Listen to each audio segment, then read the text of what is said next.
But I'm going to ask you the jugular question for our group.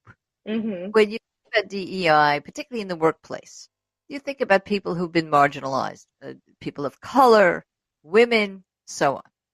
But what about older folks? I mean, we have generally been the leaders. We're probably the senior people there.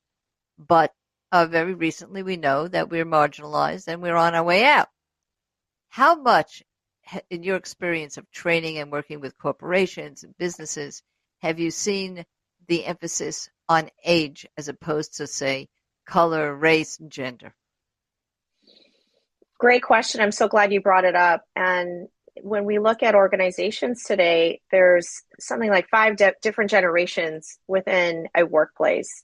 And when we think about baby boomers and we think about Gen Z, Gen X, millennials, and so on, what can happen is there's this overlap, not only of the different needs, but some groups get more attention. And as you said, some groups are, the outliers or maybe less in frequency.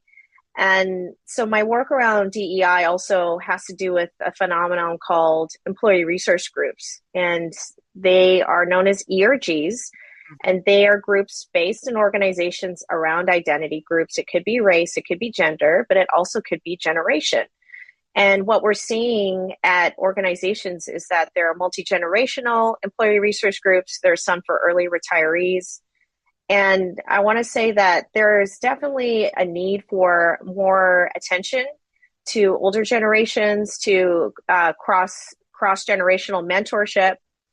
And in fact, I was just speaking with some leaders at AARP yesterday Yes. about this and how they're also getting out there and pushing the awareness around needing more attention to these generations, and in particular, folks who are on their way to retirement,